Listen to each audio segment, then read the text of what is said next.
Hi hello friends, her life ಡೈರೀಸ್ಗೆ ಸ್ವಾಗತ ಸುಸ್ವಾಗತ.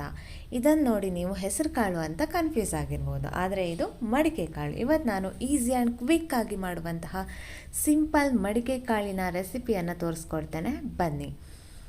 ಮೊದಲಿಗೆ ನಾನು ಮಡಿಕೆ ಕಾಳನ್ನು ತಗೊಂಡು ಓವರ್ನೈಟ್ ನೆನೆಸಿಟ್ಟಿದ್ದೆ. ಮಾರ್ನಿಂಗ್ ಅದನ್ನು ನಾನು ಬಾಯ್ಲ್ ಮಾಡ್ಕೊಂಡಿದ್ದೇನೆ, ಓಕೆನಾ.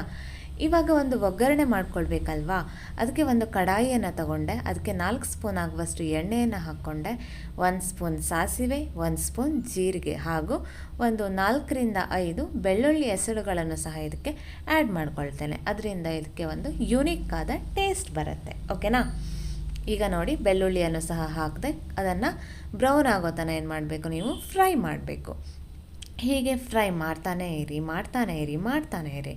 ಈಗ ಇದಕ್ಕೆ ಘಮಕ್ಕೆ ಏನಾದರೂ ಬೇಕಲ್ವಾ, ಏನು ಹಾಕೋದು, ಕರಿಬೇವನ್ನು ಹಾಕ್ಬೋದು ಅಲ್ವಾ. ಸೊ ಇದಕ್ಕೆ ನಾನು ಸ್ವಲ್ಪ ಕರಿಬೇವನ್ನು ಸಹ ಆ್ಯಡ್ ಮಾಡಿಕೊಂಡೆ. ಮುಂದಿನ ತಯಾರಿಯಲ್ಲಿ ನಿಂತಿರುವಂತಹ ಪಾರ್ಟಿಸಿಪೆಂಟ್ ಯಾರು ಗೊತ್ತಾ, ಓನಿಯನನ್ನು ಸಹ ನಾನು ನೀಟಾಗಿ ಚಾಪ್ ಮಾಡಿಟ್ಕೊಂಡಿದ್ದೆ, ಅದನ್ನು ಸಹ ಆ್ಯಡ್ ಮಾಡ್ಕೊಳ್ತೇನೆ. ಇದು ಸ್ವಲ್ಪ ಬ್ರೌನಿಷ್ ಕಲರ್ ಬರೋ ತನಕ ನೀವು ಏನು ಮಾಡಬೇಕು, ಫ್ರೈ ಮಾಡ್ತಾನೆ ಇರಬೇಕು. ಇದಕ್ಕೆ ನಾವು ಈಗ ಸ್ವಲ್ಪ ಸಾಲ್ಟನ್ನು ಆ್ಯಡ್ ಮಾಡ್ಕೊಳ್ವ. ಯಾಕಂದರೆ ಸಾಲ್ಟನ್ನು ಆ್ಯಡ್ ಮಾಡೋದ್ರಿಂದ ಇದು ಬೇಗ ಸಾಫ್ಟ್ ಆಗುತ್ತೆ ಮತ್ತು ಒಂದು ಸ್ವಲ್ಪ ಬ್ರೌನಿಷ್ ಕಲರ್ಗೆ ತಿರುಗತ್ತೆ ಅಂತ ಅಷ್ಟೇ. ಈಗ ನಾನು ಟಕ ಅಂತ ಏನು ಮಾಡ್ತಾ ಇದ್ದೇನೆ, ಫ್ರೈ ಮಾಡ್ಕೊಳ್ತಾ ಇದ್ದೇನೆ, ಓಕೆನಾ. ಹಾಗಿದ್ರೆ ಮುಂದಿನ ತಯಾರಿಯಲ್ಲಿ ಯಾರು ನಿಂತಿರ್ಬೋದು ಅಂತ ಗೊತ್ತಾ ನಿಮಗೆ? ಅದೇ ಕಣ್ರಿ, ಕೆಂಪಾಗಿ ಗುಂಡಾಗಿರತ್ತಲ್ಲ, ಏನದು, ಟೊಮ್ಯಾಟೊ.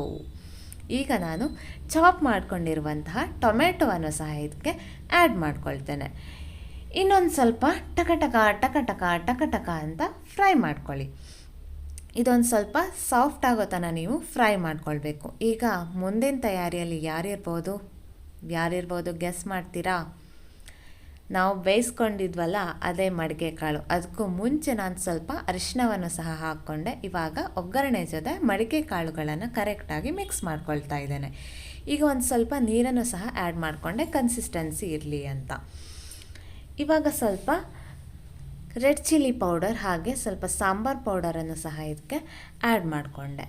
ಇದನ್ನು ಈಗ ಕರೆಕ್ಟಾಗಿ ನಾನು ಮಿಕ್ಸ್ ಮಾಡ್ಕೊಳ್ತಾ ಇದ್ದೇನೆ, ಓಕೆನಾ. ಇದು ಮಿಕ್ಸ್ ಆಗಿ ಒಂದು ಸ್ವಲ್ಪ ಸಣ್ಣ ಬಾಯ್ಲ್ ಬರೋ ತನಕ ನೀವು ಹೀಗೆ ಸಾಟೆ ಮಾಡ್ತಾನೆ ಇರಿ, ಓಕೆನಾ.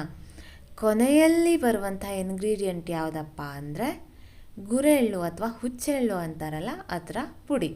ಅದನ್ನು ಆ್ಯಡ್ ಮಾಡ್ಕೊಂಡು ಈ ರೀತಿ ಮಿಕ್ಸ್ ಮಾಡಿದರೆ ನಮ್ಮ ಡೆಲಿಷಿಯಸ್, ಟೇಸ್ಟಿ, ಯಮ್ಮಿ ಆಗಿರುವಂತಹ ಮಡಿಕೆ ಕಾಳಿನ ಪಲ್ಯ ರೆಡಿ ಆಗುತ್ತೆ.